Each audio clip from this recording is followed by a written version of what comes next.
Welcome back mga ka-Promdi! Magandang araw po sa inyong lahat. So today, I will have a sit-down video with all of you.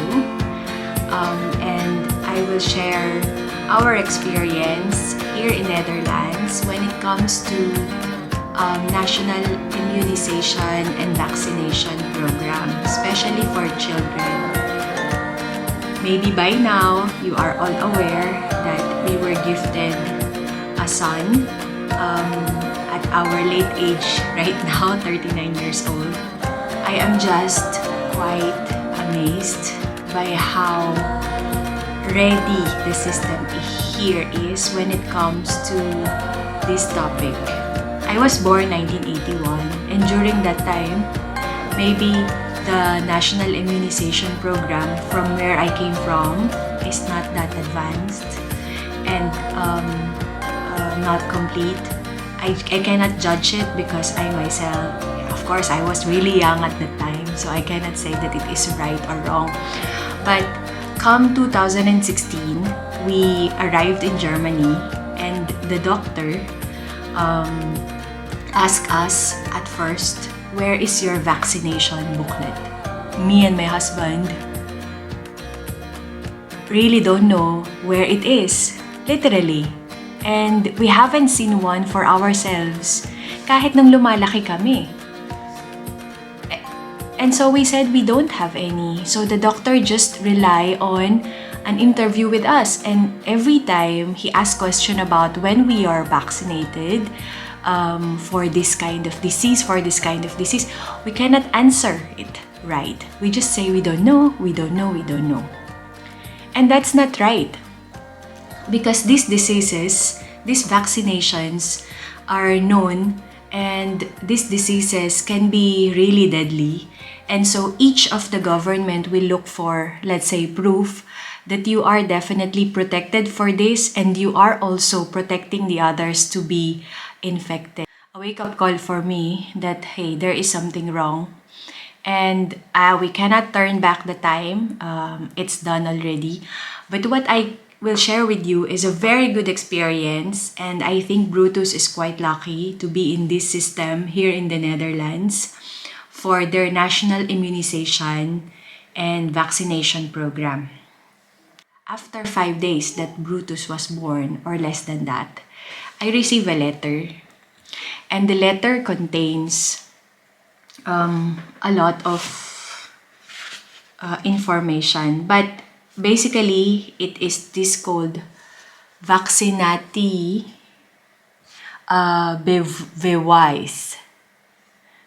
And this is what they refer to as the vaccination booklet.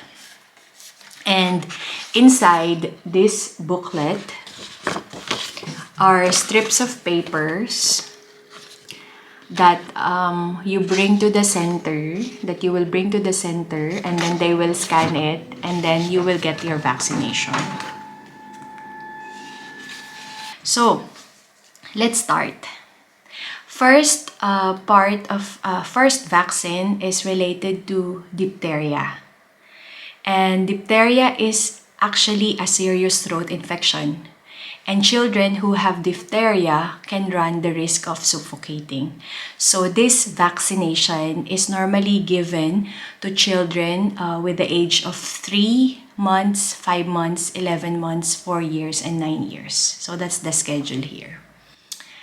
And then there's also a vaccination for whooping cough. And this one is also called pertussis. This will cause a violent coughing fits that can persist for months. So, mahirapan talaga yung anak nyo. And this is especially dangerous for babies. So, whooping cough in infancy can lead to exhaustion and seriously brain damage, or it can also be death. So, you need the vaccination against whooping cough because it's effective in reducing the risk. It does not completely eliminate the possibility of infection, and it is not a lifelong protection. But vaccinated children who will cough or who will catch a whooping cough will be less seriously ill. And here in Netherlands, it is also provided for children for 3 months, 5 months, 11 months, and 4 years old. And then we have tetanus. So for tetanus, it actually can lead to violent muscle spasms. And without treatment, it can be fatal. So your baby can die or your children can die. It is not contagious, so hindi siya nakakahawa. And a child can get tetanus after a bite from a pet or other animal, or if dirt from the streets gets into an open wound. So normally, here in the Netherlands, this tetanus vaccine is provided for 3 months, 5 months, 11 months, 4 years, and 9 years. And then we have polio. So for polio, we all know, and we have seen quite a lot of pictures about children who have polio. It can cause permanent paralysis of the legs, the arms, and or respiratory muscles. The truth is, nakakaawa ang mga batang may polio. And if you have this vaccine, you can definitely avoid your child catching that disease. And here in the Netherlands, it is given to your child at 3 months, 5 months, 11 months, 4 years, and 9 years. So it's also a series of vaccination program. It's not one-time shot. And then the fifth one is called HIV disease. And this is caused by the bacterium named after it.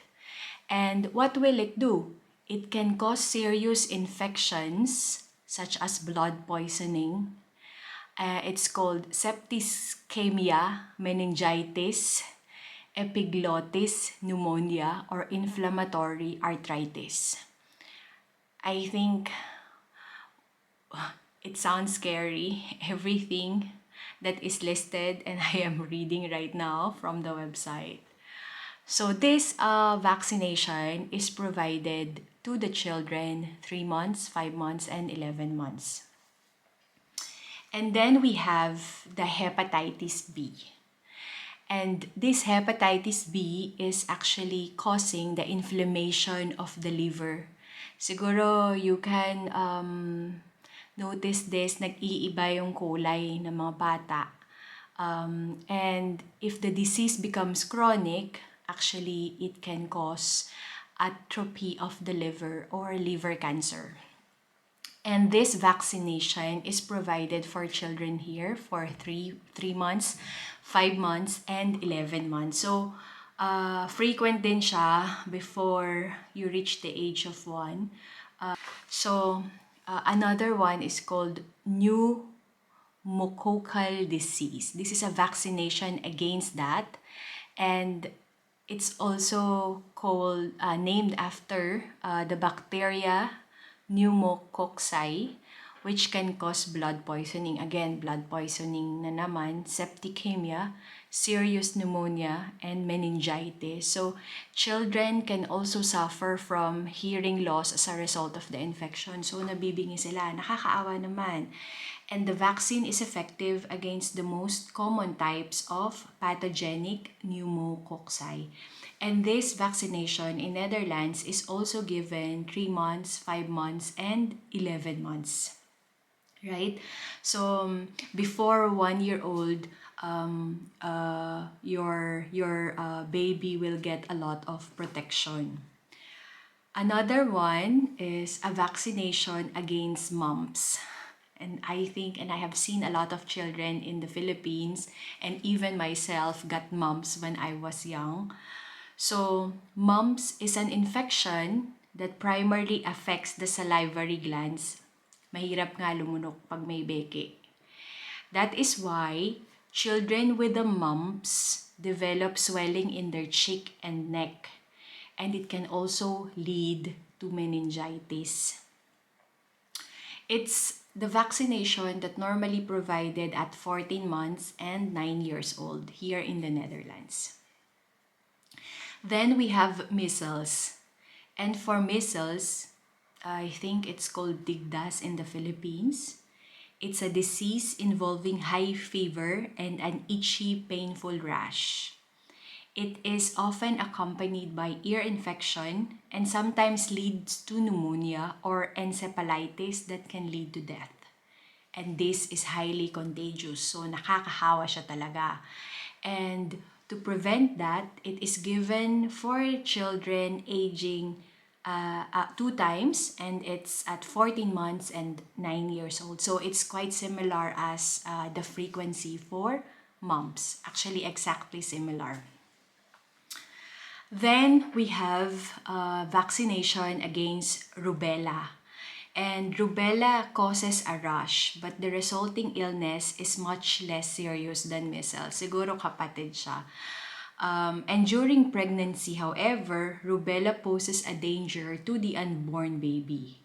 A baby exposed to rubella before birth can be born with serious defects. Kaya mag-ingat. Dapat hindi makakuha ng rubella while you are pregnant. To prevent pregnant women from getting infected, boys and girls are vaccinated against rubella. So yung mga bata, para yung mga matatanda na buntis, they can't have it because wala siya, hindi siya mag-i-spread. So rubella vaccine, vaccine against rubella is given to children 14 and 9 years of age. And then we have meningococcal disease. So what is this disease? It is caused by various types of meningococcal bacteria. And those children with meningococcal disease can develop meningitis or blood poisoning, septicemia. And these are very serious illnesses which rapidly can become life-threatening. Even if children recover, they can have lifelong problems with hearing loss. So nabibingi, learning disabilities, mabagal silang matuto, and behavioral problems. And if they develop septicemia, an arm or leg may be amputated. Whoa, nakakatakot. Vaccination in the National Immunization Program protects against, and this comes in different types. So here, the protection protects against type A, type C, W, Y, and not against type B. Don't ask me why, because I also don't know. But a few types are prevented for the vaccination here. And it's given to children at 14 months old. So Brutus had one already. And at 14 years old. And then we have the last one of this national immunization program that they have for children, and that is the HPV. And this one is a human papilloma virus. It's a group of viruses that can cause cervical cancer and other types of cancer, including cancer of the penis or anus. Almost everyone will be infected by one of these viruses at some point in their life without even noticing it. So the vaccine protects against 2 types of HPV virus. Together, these viruses can approximately cause 70% of the cases of cervical cancer. So here in the Netherlands, it is given to children at 12 years old and as the first vaccine, and the second vaccine would be 6 months later. This information are all available in the website here in the Netherlands. Again, I think we are very lucky to be in this system because the system is given free. No charge, all electronic. You can just go to the consultatiebureau, which is also the health center, and they will give it to you for free. So my view about the vaccination against COVID is that my husband and I, including Brutus, is definitely going to sign up in case we are given the opportunity to be vaccinated. And again, I would be very consistent with the reason I have shared a while ago. We will do this because we wanted to be protected, so the three of us, and also we wanted others to be protected. And this is how we can play a role in the community. Ika nga, malasakit sa kapwa-tao, diba? So, I hope that you learn a lot for this sharing session tonight. And what you can do, and I would encourage you to do, try to ask, especially in the Philippines, your health center, what is the vaccination program for children that they have? And it differs every country, so please also make sure to keep their vaccination booklet, or at least scan it, take photo digitally, and that you can save them for life. Because at some point, when they move to different countries and they will have a different vaccination program, they would be asked, and it would be useful if they have a copy of it. Yeah, so that's all for tonight. Actually, gabi na. That's all for tonight, and I hope you learned a lot from the sharing.